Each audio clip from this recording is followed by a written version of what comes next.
देखिए इस टॉपिक को देखिए, इस टॉपिक को मैं हमेशा स्टूडेंट को बताता हूं उस टॉपिक के बारे में और दिखाता हूं उसका मकसद क्या है। इस टॉपिक को दिखाने का मकसद ये है कि इसके अंदर अगर आप नोट करें तो दो पॉइंट है। आमतौर पे स्टूडेंट इस चीज को नोट नहीं करते हैं और ये इसका इम्पैक्ट बहुत ही ज्यादा ड्रास्टिक होता है। टॉपिक ये है कि animals should be used for medical research and testing of drugs. Medical research and testing of drugs. Animals should be used for medical research and testing of drugs. इसमें जो खास बात है वो ये एंड है। इसमें जो खास बात है वो ये एंड है, क्योंकि एक पॉइंट एंड से पहले है और एक पॉइंट एंड के बाद है। इसमें दो पॉइंट है।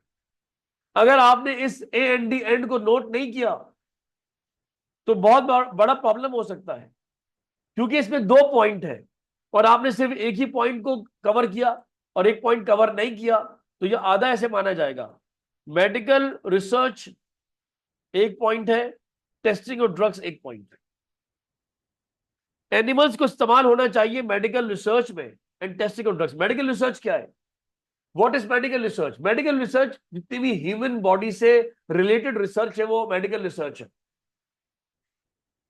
मिसाल के तौर पर जितनी भी आप थेरेपीज लाते हैं, angiography, angioplasty, transplant, lithotripsy, laser treatment, ये सारी जितनी भी आप करते हैं, ये सब जितनी थेरेपीज रेमेडीज है सब मेडिकल रिसर्च में आएंगी। और जो आप मेडिसिन बनाते हैं, डेवलप करते हैं, वैक्सीन डेवलप करते हैं, वो किस में आएगा? वो है ड्रग टेस्टिंग में आएगा। जब भी कोई मेडिकेशन डेवलप होती है, मेडिसिन डेवलप होती है, वैक्सीन डेवलप होती है, तो पहले एनिमल के ऊपर टेस्ट किया जाता है।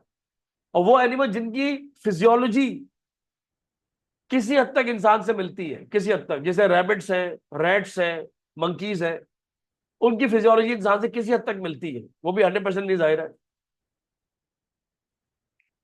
तो बहरहाल दो बातें करनी है, एक मेडिकल रिसर्च और दूसरा टेस्टिंग ऑफ ड्रग्स। अगर आपने किसी ने सिर्फ मेडिकल रिसर्च की बात की कि हाँ भाई मेडिकल रिसर्च में एनिमल्स का इस्तेमाल करना चाहिए, लेकिन ड्रग टेस्टिंग की बात नहीं की, तो उसने आधा ऐसे डिस्कस किया।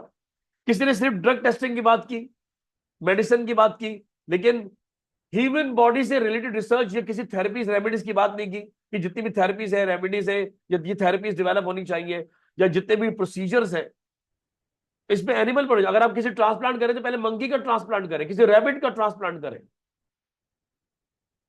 जैसे जैसे चाइना ने रिसेंटली अभी दो मंकियों का ब्रेन जो है वो स्वैप कर दिया था। मंकी ए का ब्रेन मंकी बी में और बी का ब्रेन ए में। ये ए और बी मैंने नाम रखे हैं समझाने के लिए आपको, ए और बी। तो ताकि उन्होंने ट्रांसप्लांट किया, अब देखिए उसको फिर कोमा में रखा 3 मंथ्स तक। अब ये पता नहीं कि उसको होश आया कि नहीं आया, कॉन्शियस हुआ कि नहीं हुआ। सी पैक के थ्रू हुआ था ये, देखते हैं क्या होता है फिर। बहरहाल तो ये जो है, ये तो खैर मैं मजाक में कह रहा हूँ, सी पैक के थ्रू ये नहीं होता, ये जस्ट जोक है। तो आप ये टॉपिक देख लो, जब भी एंड लिखा हुआ होगा दो पॉइंट होंगे, दोनों कवर करने होंगे और वो भी दोनों अलग अलग पैराग्राफ में। अब जब इसका इंट्रो बनाएंगे तो इन दोनों पॉइंट को कवर करेंगे इंट्रो के अंदर।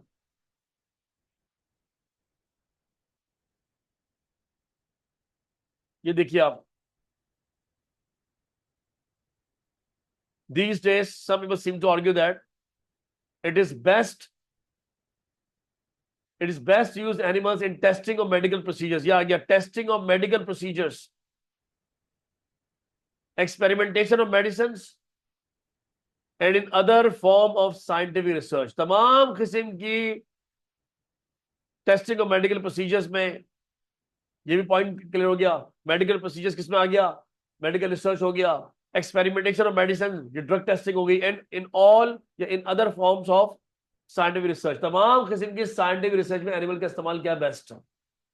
सब कुछ कवर कर लिया आपने। फिर आपने कहा ऑन द अदर हैंड, फिर आप बहुत जल्दी में रहते हैं, फिर कॉमा लगाना भूल गए। बताया है इतनी मर्तबा कहा है कि कॉमा लगा ले लगा ले लगा ले, लेकिन बस जल्दबाजी में बगैर कॉमा के ही आगे चले गए। ऑन द अदर हैंड या कॉमा लगाइएगा। Some seem to claim that there are other better alternatives, और भी दूसरे बेटर ऑल्टरनेटिव्स मौजूद हैं। Then depending on animals. Animals पे डिपेंड करने के बजाय और भी दूसरे ऑल्टरनेटिव्स है। कहने में क्या हर्ज है? वो कौन सा आपको पकड़ के लैब में ले जाएंगे, कह रहे हो तो जरा प्रूव करो। आप कह सकते हैं अदर ऑल्टरनेटिव्स हैं, जैसे कि कंप्यूटर सिमुलेशन सॉफ्टवेयर मौजूद है। इसके अलावा एआई, अब तो एआई इन्वॉल्व हो गई हर चीज के अंदर। तो पहले तो सॉफ्टवेयर पे काम चलना था, अब एआई इन्वॉल्व हो गई, वो डिसीजन लेती है। तो इसका मतलब ये कि भाई आप कहने में क्या है, आप just for the sake of argument कह सकते हैं कि आप आज के दौर में एआई को इस्तेमाल किया जा सकता है, आर्टिफिशियल इंटेलिजेंस यूज की जा सकती है ड्रग टेस्टिंग के लिए भी। फ्यूचर में होंगे लैब ह्यूमंस, होंगे लैब ह्यूमंस। वो ऐसे बनाए जाएंगे, क्लोन करके बनाए जाएंगे, जिसको सिर्फ टेस्टिंग के लिए होगा। उसके अपनी कोई डिसीजन मेकिंग, उसे कहेंगे लेट जाओ लेट जाएगा, उसे कहेंगे हम तुम्हें काटेंगे, जल्दी काटो, टाइम क्यों जाया कर रहे हो। मतलब वो आपको कुछ नहीं करेगा, कोई रेजिस्टेंस नहीं करेगा, लैब ह्यूमंस होंगे और उन पर टेस्टिंग करेंगे फ्यूचर में। तो ये आपने दोनों ओपिनियन देख लिया। अब आप क्या कह रहे हैं भाई, देखो ऑल दो, अब मेरी ओपिनियन क्या है, although I feel using animals in medical research is not the ideal. ये कोई आइडियल तरीका नहीं है, it's not the ideal but the only possible and currently available method है, which has no other better substitute, जिसका कोई बेहतर मुतबादिल मौजूद नहीं है। तो इसका मतलब ये कि चाहते ना चाहते हुए क्या करें, एनिमल तो यूज करना ही पड़ेगा मेडिकल रिसर्च में, टेस्टिंग और ड्रग, कैसे यूज करें हम लोग, और कोई ऑप्शन ही नहीं है।